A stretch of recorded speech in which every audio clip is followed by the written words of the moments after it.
Queridos irmãos, o texto para a nossa meditação de hoje está no Evangelho de São Lucas, capítulo 23, versículo 44, que é um texto precioso, que diz o seguinte: mais ou menos ao meio-dia o sol parou de brilhar e uma escuridão cobriu a terra até as 3 horas da tarde.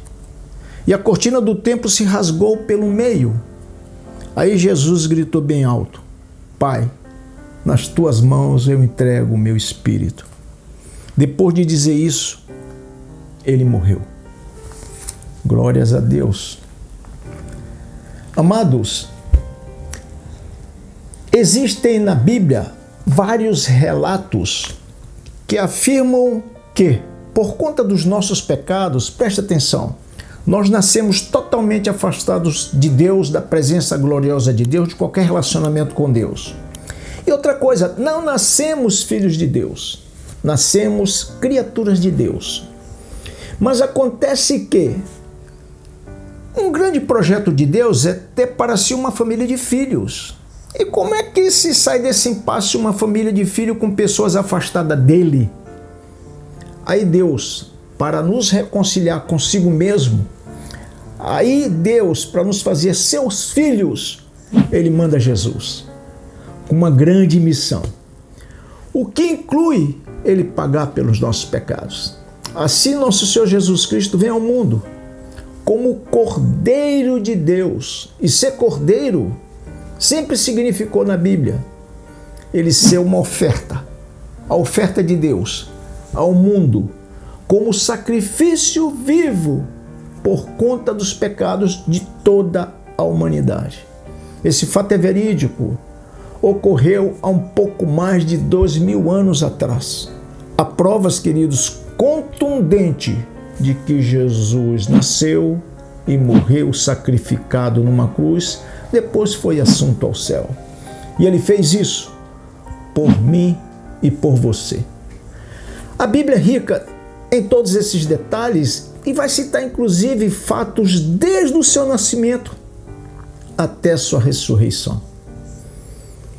Contudo, eu diria que é estarrecedor conhecer os detalhes do sofrimento que o nosso Senhor passou para nos tornar filhos de Deus, para nos reconciliar com Deus. Veja aqui ao lado os 3 canais, sites do YouTube que eu pesquisei para trazer para você um resumo do terror que foi a crucificação do Senhor Jesus. É bom enfatizar que o Senhor Jesus teve sempre a plena consciência do enorme terror que ele haveria de passar. Jesus, Filho de Deus, santo, inocente, vítima de uma sórdida trama que terminou com sua prisão. E Pilatos, num ato de covardia, manda Jesus para um açoite e, consequentemente, o designa para uma crucificação.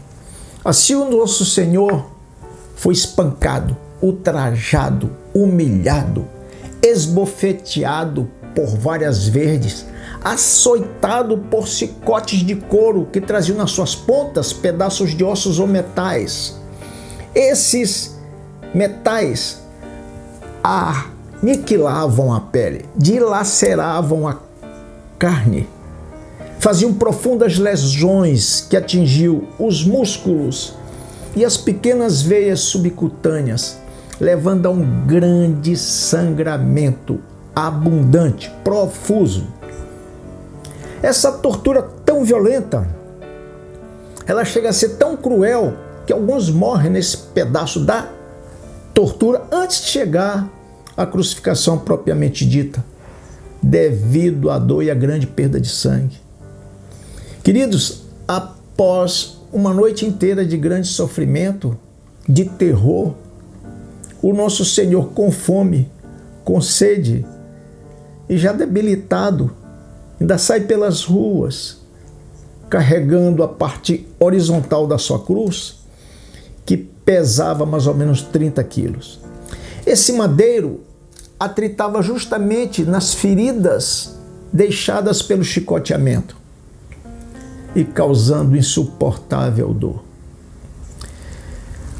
O corpo de Jesus, já debilitado, entra no estado de prostração, o que o leva a algumas quedas, as quais abrem grandes feridas nos seus joelhos e hematomas.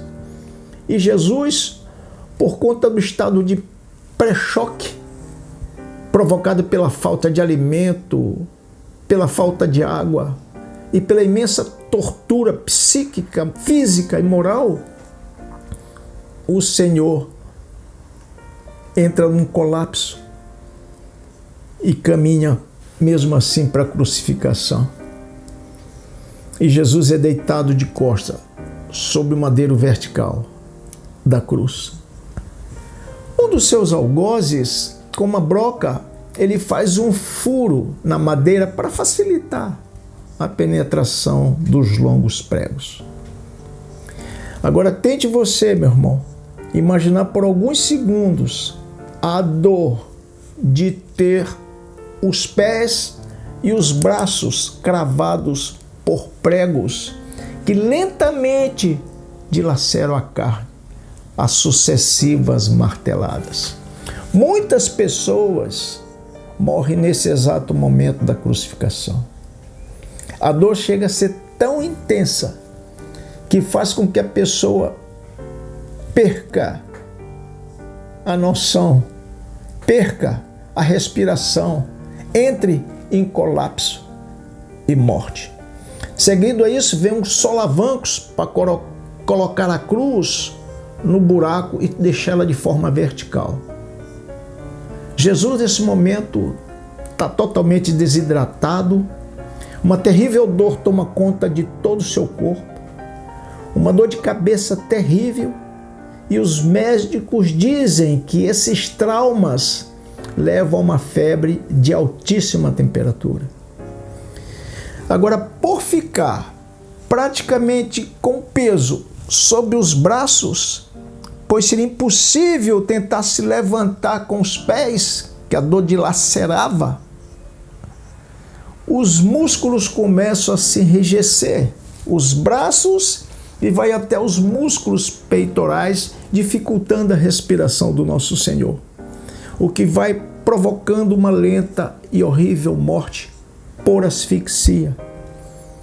Para respirar melhor, o nosso Senhor teria que levantar o corpo, mas os pregos sobre os pés não permite que ele faça isso por muito tempo. Ninguém consegue fazer isso.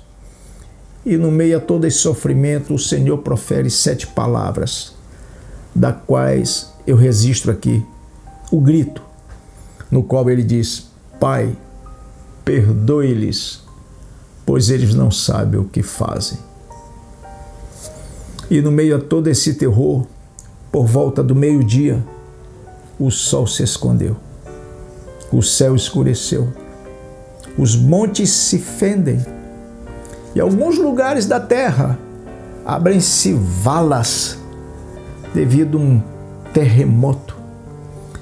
Em meio nesse cenário, na escuridão, mais um grito ecoa, onde o Senhor diz: Pai, na tua mão eu entrego o meu espírito. Depois de dizer isso, o nosso Senhor morreu. Meus irmãos, leia esse texto na Bíblia e você vai entender o sofrimento de Jesus. Vai entender por que ele nasceu numa estrebaria. Porque a estrebaria é o lugar adequado para o nascimento de um cordeiro. O cordeiro que tira o pecado do mundo. João capítulo 1, versículo 29. A sua morte de cruz sela uma das maiores verdades. Não há outro intercessor.